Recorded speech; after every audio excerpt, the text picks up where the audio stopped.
La première partie de la vidéo, شرحنا la configuration standard d'un data center. D'abord, غادي نشرحوا في هذه la configuration اللي شفناها وفهمناها إلا بغينا نديرو une solution de virtualisation, comment je dois faire. Déjà, ce que je vais faire, c'est غادي ناخد par exemple أنا في عندي هذا le cas عندي 12 serveurs par exemple في هذا le data center.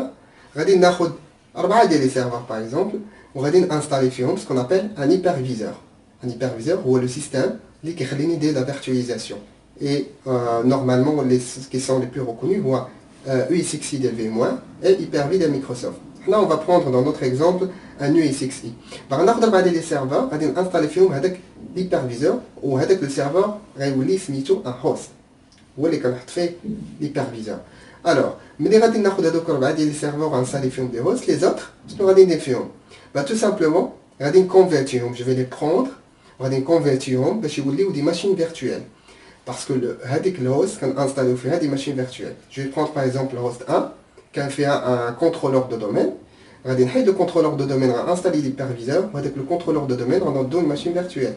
Et je peux prendre aussi un autre serveur, lesquels par exemple fait un serveur d'application. Je vais convertir en tant que machine virtuelle. Et par exemple un troisième serveur, convertir en tant que machine virtuelle. Du coup, par exemple, host là, on va installer un contrôleur domaine, installer un serveur de fichiers, et je peux installer par exemple un serveur web. Pareil pour le deuxième serveur, le host je vais convertir d'autres machines en machines virtuelles, on va faire des VM, des machines virtuelles. Du coup, dans ce moment, on va faire serveur, on va des serveurs physiques et les autres sous forme de machines virtuelles.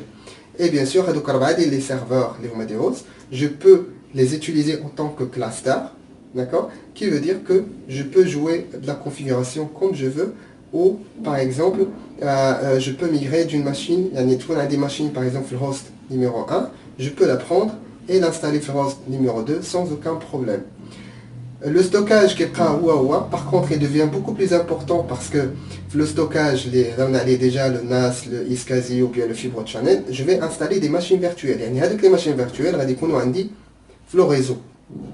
Comme ça, il a besoin de migrer la machine d'un host vers un autre, ça passe sans aucun problème parce que la machine virtuelle déjà, les données liées là, qui le réseau, pas le serveur 1. Il a que dire par exemple le host 1, le serveur 1, avec le contrôleur de domaine, je vais le démarrer rapidement sans aucun problème le host numéro 2. Du coup, le stockage qui sera toujours important. Ce qui est en plus des utilisateurs, le réseau, le stockage, ce sont des outils de management. Il y a pour la gestion de l'hyperviseur ou là d'autres outils de management qui sont. Et on va donner juste quelques exemples. On va chez vidéo là. Par exemple, les outils de management qui est le vClient, vSphere vClient, هذه كتخدموا pour la gestion des hosts. Serveur واحد كنقدروا manager vSphere vClient. Ou là, nous avons par exemple vCenter. Alors vCenter, nous avons la gestion de plusieurs hosts, de plusieurs serveurs, nous avons de vCenter.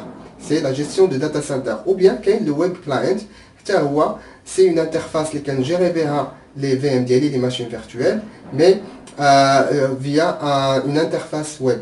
La solution de plus en plus utilisée les solutions de VMware. هذه هي l'architecture جديدة اللي كتولي عندي en utilisant un environnement virtuel.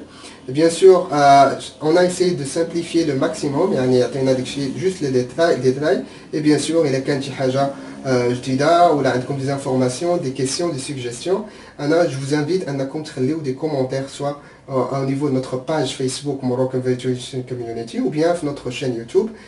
Si عندكم شي حاجة بغيتو تبارطاجيوها معنا, vous pouvez aussi la partager sur notre page sans aucun problème. Et j'espère que vous avez appris quelque chose avec nous. Ou la remarque, n'hésitez pas à mettre des commentaires pour améliorer la qualité de notre travail. Voilà, je vous remercie pour votre attention.